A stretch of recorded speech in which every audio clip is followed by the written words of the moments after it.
بسم اللہ الرحمن الرحیم۔ آج کل ہر بندہ جو بھی عوامی سطح پہ جاتا ہے نا، اس کو اپنے القابات کا بڑا پرابلم ہوتا ہے کہ میں نے اپنے القابات کیا لگانے ہیں۔ تو ہمارے ہاں کسی جگہ پہ نام کے ساتھ پیر لکھنے کی روایت نہیں ہے۔ میرے دادا جی کے ساتھ میرے والد صاحب، بڑے بھائی، میں نے کتاب چھپوانے کے لیے زاویہ پبلشرز کو دی لاہور میں، اس نے میری اجازت کے بغیر میرے نام کے ساتھ پیر لکھ دیا، لیفٹیننٹ کرنل پیر الطاف محمود ہاشمی، ریٹائرڈ۔ وہ جب کتاب میرے پاس پہنچی تو میں نے اسے فون کیا، میں نے کہا نجابت صاحب کیا آپ نے پیر لکھ دیا؟ یار ہم تو پیر شیر کو نہیں لکھتے ہوتے۔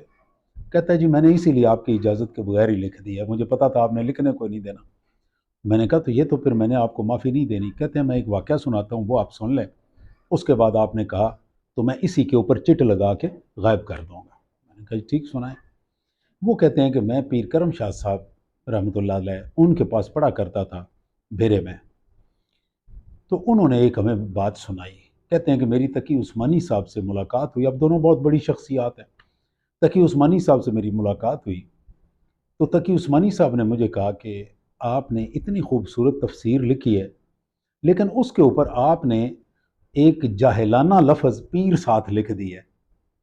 مطلب آپ نے لکھنا ہی تھا کوئی علامہ لکھیں، کوئی اس طرح کا لکھے، آپ نے پیر لکھ دیا۔ پیر تو جاہل ہوتے ہیں۔ پیر صاحب کہتے ہیں کہ میں نے انہیں جواب دیا کہ مفتی صاحب آپ نے اپنے سوال کا آدھا جواب اس بات میں ہی دے دیا ہے۔ کہتے ہیں بڑے حیران ہو کے پوچھنے لگے اس میں کون سا آدھا بات؟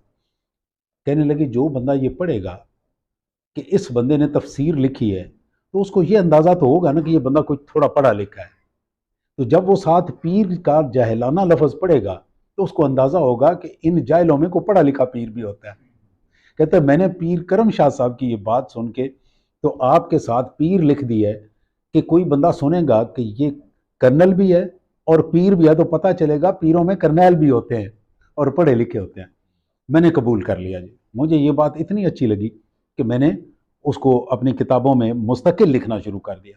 پھر بھائی جان سے بھی میں نے گزارش کی، پھر بھائی جان بھی لکھتے رہے، کیونکہ یہ بات ایسی تھی جسے فوج میں ہر آفسر کا ایک نک نیم ہے۔ آپ فوج میں جائیں، کسی آفسر، کوئی آفسر ایسا نہیں جس کا نک نیم نہ ہو۔ میرا نک نیم فوج میں جاتے ہی پیر الطاف پڑ گئے۔ آپ میری کور میں جائیں، کسی بندے سے پوچھیں، اگر آپ الطاف ہاشمی پوچھیں گے کوئی بندہ نہیں جانتا۔ آپ اس سے کہیں کہ جی پیر الطاف، اچھا اچھا اچھا وہ کرنل پیر، وہ فوراً۔ تو اللہ تعالیٰ نے مجھے فوج میں بھی بڑا اچھا نام دے دیا، تو میں نے کہا کہ اس کو کنٹینیو کرتے ہیں۔